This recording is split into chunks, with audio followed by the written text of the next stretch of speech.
Welcome back to Life with the Spectrum. I'm your host, Gina Cavalli. And before I introduce my next guest, I have to tell a funny story. As parents, we've all been there, done that. We get that initial diagnosis, and then all of a sudden, we're forced to go to all these different therapies we had never heard of. Speech and language, OT, PT, in some instances, feeding therapy, or if you have a nonverbal child, ACC therapy. And you're like, oh my gosh, I knew I was going to be a glorified Uber driver, but it takes it to a whole new level.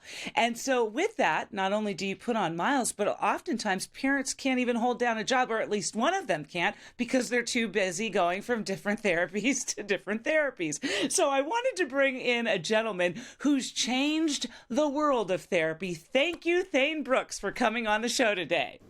Thank you, Gina, for having me. Thane, you are the owner and founder of Therapyland. So can you please tell me what Therapyland is? Therapyland is the largest and most advanced pediatric all-inclusive therapy centers in the state of Georgia. So we have everything technically under one roof. All those services that you just described, it's there, so you don't have to go place to place. And it's a cross between a children's museum and a carnival. What can kids expect? Like, really, a carnival? Like, you walk inside, there might be a carousel? That's exactly right. First thing that they're going to see is actually a carousel at the front desk. Do they get to ride it?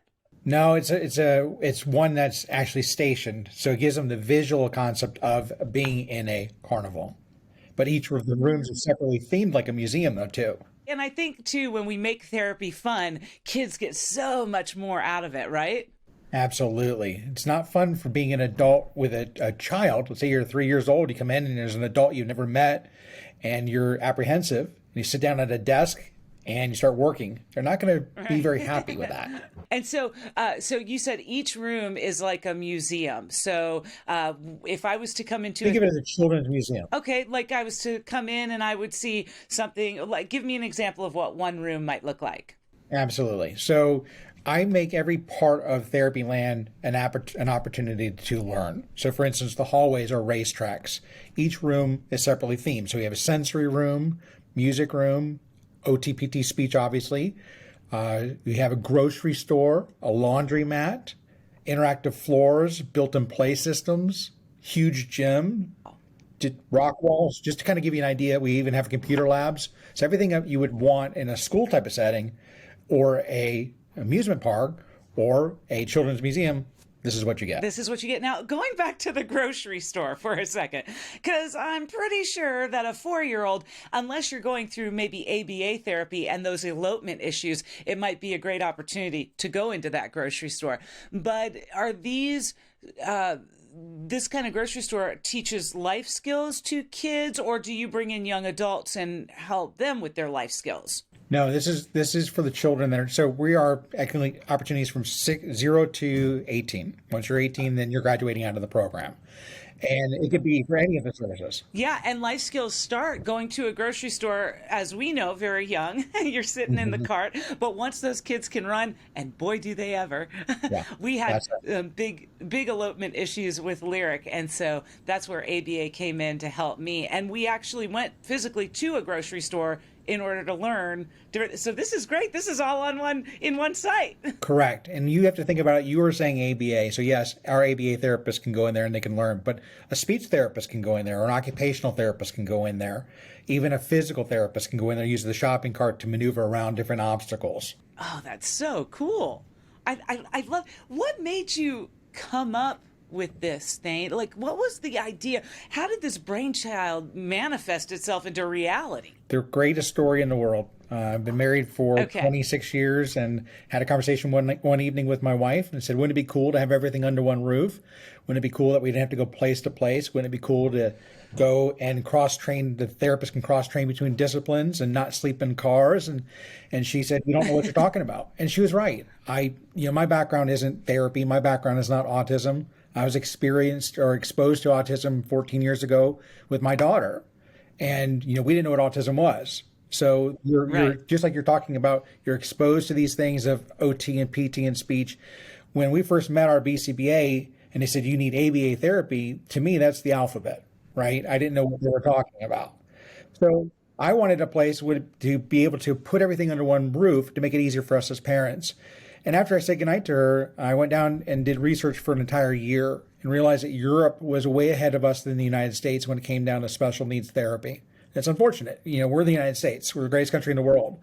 And unfortunately, we just didn't have the services that we needed.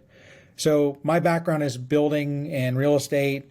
So I just started putting a business plan together and these ideas that I had and presented this huge book and said, hey, read this and tell me what you think. And she agreed to it. She read it. She's like, wow, we need to do this. And that's kind of how it worked out. Now, Thane, seeing how you kind of looked at the European models of, did they have something like this, or do they have something like this across the pond that you kind of modeled after? No, they really didn't. But they took it to a different level where they had the sensory room aspect of things. And they realized that, when it doesn't matter what the child's disability is, all of the children, 99.9% of them mentally or physically have a speech issue typically, or a physical issue. And a lot of it pertains to behaviors that go because they're not able to communicate or they're not able to regulate their body from a sensory aspect. So that's where, I was taking that knowledge and looking at what was available out there. And then when I started doing research for my daughter and going to therapy clinics around, you would find exactly the same model everywhere. There's a desk, there's a chair, and there's a therapist. Therapists were great, but it wasn't fun for the child. Right. So I said, well, why can't we do something different to make it more enjoyable for that child to be a child first and special needs second? Now, let me ask you, we're speaking with Thane Brooks, the owner and founder of Therapyland. There are currently 3 locations, all on the north side of Atlanta. Are there plans to expand? Because the need for something like this in one central location where parents can drop off, pick up, or stay themselves. I'm sure there's a great waiting room, or do you have like a coffee area where parents can stay and connect in if they have to work? We have a parent lounge that we utilize, and it was great up until COVID. Since COVID has come and gone, we've opened up the lobby, but parents right now have been so used to just dropping off and coming back in. It's kind of fine. We're either way, but we do have a parent lounge to allow them to just not sit in the car and sleep in the car. Right, because sometimes therapy is like hours upon hours. I mean, and then if people, again, had to drive, like I had to drive Lyric to this therapy on Monday, therapy here Tuesday, then in-home therapy Wednesday, and therapies Thursday, Friday. It's just too much. Yeah. So I really like the fact that people can come to one place and get all of the therapies, some with possible multiple sessions in a day. So they could go from the speech and language maybe to OT. Correct. Depending on what services they're there for. Our ABA program is an all-day program, so they could be here 20, 30, 40 hours a week, Monday through Friday. Right. Or they don't have to have autism. They can come in here for different disability and come here for OT, speech, and PT, and maybe they're coming in here one or two times a week for a couple times, a couple hours a time. Just like with regular therapy, Thane, therapies are covered by insurance. So does Therapyland then accept and bill insurance and also accept waivers and things like that, Katie Beckett and all the other ones? Correct. So we accept Katie Beckett for our OT, our PT, our speech, all of our clinical side of things. We take all of our Medicaid for all of our clinical side of things. But ABA is all on the commercial side. Unfortunately, the cost reimbursements of insurance is completely different on what Medicaid covers. It just doesn't cover the expense and the cost of running something like this. Then basically you show your insurance card, you have a billing department, they take care of everything, and then any extra, then of course they get billed for that too. The reality is that our advocates are there. Yeah, our advocates are there to actually work for the parents, because we know insurance, no offense to insurance companies, but the insurance companies, their main goal is to say no. Yeah. And that's really what it is. And our billing department knows the policies and the programs better than the insurance companies do. And they're here to say yes and protect that parent. I was going to say, not only are they good at saying no, but they're good at capping out. Like I remember my insurance company once said, well, you only get 20 OT visits per calendar year. I go, 20 visits? Okay, so let me do the math here. There's 52 weeks in a year. Am I right? They were like, yeah. And I can only go see an OT therapist for 20 weeks. Like, that just doesn't make sense. Like, if your kid needs it, it's like a cancer medication. If you have cancer, you need that medication. If you need therapy, you can't cap it. Correct, and that's why it's important for our advocates to explain this to our clients, to our parents, and then educate them on the aspects of your insurance, like you were describing, has that cap, then potentially we can direct them to get Katie Beckett so they don't have that cap. So they don't have to worry about it. Because the last thing any parent should have to worry about is paying a medical bill when it's such a necessity, for sure. It's not fun. It's not fun. Not fun. It's not fun for us, not for them. So because it's not just here in Georgia, I think that these therapy lands could be used across the country. Correct. And at least within every major city, maybe 20 miles south, north, east, and west, which is where you have all of the burbs, and that's where parents are either having to travel in and out to get therapies anyway. These are perfect. I mean, this is a great concept. Why didn't I think of this?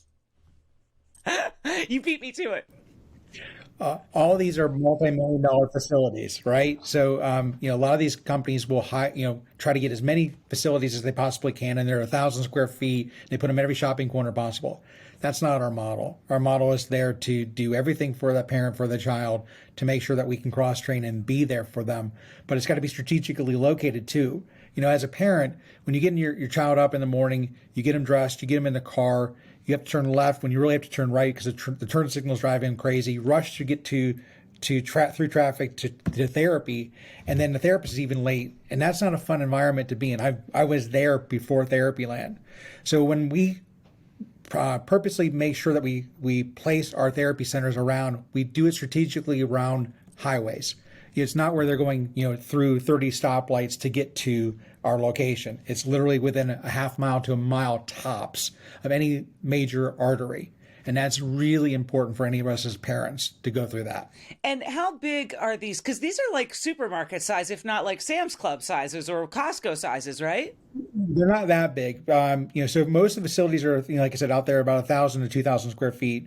Typically, ours are averaging about 15 to 18,000 square feet. So they're big facilities. Big. You get lost. You don't realize that there are a lot of people here. Right. That's wonderful. I really hope that you can expand this from the bottom of my heart, because had I been here with Lyric, we were in Colorado when we got the diagnosis, and now here in Georgia. But had I been here when Lyric needed those kinds of therapies early on, this is like a no-brainer to me. Like, why not just drop them off and let them go through all of these things? And like you said, ABA therapy in many instances is 25 to 40 hours a week. Just that's the way it is. And get ready to sit back and have a therapist either in your home or you're taking your child there. So this makes it fun. It sounds like it makes it affordable for everybody, in the fact that they give you the insurance card and you have a great team of billing experts that can help any which way. So what is another possible brainchild, Thane? It sounds to me, Thane Brooks, owner and founder of Therapyland, that you're kind of a mover, shaker, and a progressive thinker in the world of autism. Is there anything else on the horizon you want to talk about today? Well, it's funny you said that, because there is. I mean, I have started a big project, something I've not have any experience into it at all. But I did, again, it's business plans and it's an idea, and I start thinking about how I can make it work. And I realized that the biggest need outside of therapy is an education. And the educational aspect of when you go into a public school system using, let's say, the autism classroom, you have a teacher, you have 2 parapros, typically have 8 kids. And they're all learning Common Core. And unfortunately, when you're dealing that, everybody has to learn exactly the same way, the same thing. And that's unfortunate, because most kids that have autism have a behavior that goes along with that. And there's the different levels of where they are with their learning, their capabilities of learning. They call those splinter skills. Yeah. Yeah. So what I didn't like is that it was always functioning towards, that Common Core. If those 3 kids were, having a behavior, the teacher, 2 parapros are working with those 3 kids. Maybe the other 5 kids are sitting there waiting to learn. Maybe they're not. It's not a good situation. It's not the teacher's fault. It's just the system. And then if you look at any of the private schools that are out there, most of them are focusing on the high Asperger's, high functioning, ADD, ADHD, and dyslexia. My daughter has always been my go-to. I always try to think about, what does she need? How can I make it better for her and her life? And that's where this, go ahead. Okay, I'm sorry, Thane, how old is your daughter again? My daughter's 14 right now. And is she verbal or nonverbal? No, she's technically nonverbal. She knows thousands of words, but can't Right. use them all together, right? So she uses a device. She does use a device and letterboards, and that's typically what she uses. Okay. Correct. All right. And if you think about her perspective, a lot of our families that we deal with that I've seen in the last almost 9 years that owning Therapyland is that a lot of the kids that are like her and they do end up going back into the school systems, they're not equipped to do it. Yeah. So we're starting. It's called Bright Path Academy of Georgia. It's opening in a few weeks. Yay! And it is in Alpharetta. Okay. And it is specifically, it can be high functioning. Sure, we'll help them if that's what they think they need. But it's really going to be for the kids that are more sensory processing issues, verbal, nonverbal, that can be in a smaller environment, 1-to-3 ratios. And we're going to look at doing, it is a private school. It's a nonprofit. So literally I'm making no money on this. Right. And it's literally for us to help the community as a whole. And it's a 1-to-3 ratio is what we're looking at. It could be a 1-to-2, even a 1-to-1. And if you start doing that, obviously the costs go up. So we're going to be looking at doing the SB 10 and other scholarships and fundraising and things to that nature. Sure. And then we're going to be doing after school programs. And we put a survey out there to parents this past weekend for weekend all day programs and clubs. And if you know, as a parent, what is a big thing that parents always looking at? Where can I go get, a girls club or a boys club or dancing or all these things that you want for socialization. Sure. That's what this is allowing that to do. So we're going to allow these parents that don't even have to be part of Bright Path as an education to go there. They can join and sign up for some of these clubs after school and on the weekends. I love this. Now, this will be 6th through 12th grade? 6th to 12th grade, that's right. I love it because, what I've seen in my experience is that, like my son goes to the Cumberland Academy, high functioning, all verbal children. There aren't any children that use devices. You look at all of the other schools that are out there, for whatever reason, you may or may not have a child using a device, but it also makes it like 10 times harder, not only for that child, but then for those teachers, whether it's in a public school, a private school, it doesn't matter kind of school. So to know that this school will help with that, and I think this is just wonderful. And the fact that your daughter will go to this school, right? She'll be the first enrolled. She will. That's right. Yeah, she is the first enrolled. That's right. I love this. Now, this is opening in a couple of weeks. Thane Brooks, the owner and founder of Therapyland, and soon to be, I guess, a headmaster of a brand new school, Bright Path. No? We've already hired a head. They call him head of school now, and Okay. no, we already have that person in place. She's got 20 plus years experience. I've already got 3 teachers already hired. Oh, wow. We're ready to go. But no, I'm just a board member, and eventually stepping aside. And well, Thane, how would people, first of all, get in touch with Therapyland?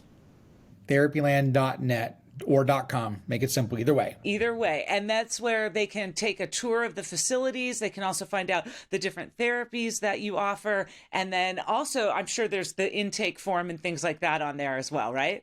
Correct. So it gives them the opportunity to make a reach out to us with an inquiry to any of the locations that we have. And then we will reach out to that parent specifically to target and talk to them about what kinds of services they're interested in. Is Therapyland also on socials? Oh, absolutely. So Facebook is our big thing right now. But we are starting to branch out a little bit outside of that right now as well. But right now it's Facebook.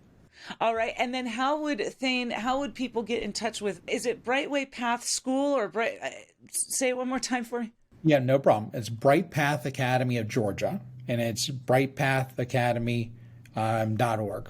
Okay, brightpathacademy.org. I'm sure you'll have socials up sooner than later, and parents can find out. And that's up now too. It's up and running, Yep. So people can find out a little bit where to go, if this is a type of school that they might want to send their child to. I know that it's going to be new, so it's going to take just a little time to kind of, simmer a little bit with people. But I think this is wonderful, and I really do hope, my hope for you is that you get to expand not just to the south end of Atlanta, but then across the country. Therapyland, no-brainer, right? And I also really like the fact that this school will help to service nonverbal young children in their goal, which is to learn. Everybody wants to learn, to make it fun, and to know that you're not going to get judged by another kid or a parent or whatever. These are all no-brainers, Thane. Yeah, and what I've learned, obviously, is, as you know, your kids are brilliant. And if just because they can't, some of them can't communicate in regards to the verbal wise, they're brilliant. And it's just a matter of getting it out and explaining and showing the world that they are there and they can function, and they're going to succeed. I'm looking forward to helping. Well, thank you. It sounds like you already have. And 9 years under your belt with Therapyland. Again, definitely get in touch with them at therapyland.com or therapyland.net. And go ahead and give the website for Bright Path again. brightpathacademy.org. I tell you, it's just so amazing the wonderful work people are putting in and doing and making a difference because of their own children. It's all given us a new sense of vision and a new purpose, and in many ways, for me, kind of reinventing the wheel at almost 50 years old. Right. I shouldn't have said that. That dates me. But, like seriously reinventing to try to be a force for good. So, Thane, I think you are being a force for good. Thank you so much for being on the show today. Thank you, Gina, for having me. Remember to like, comment, and share. And until next time, we live life with the spectrum. See ya.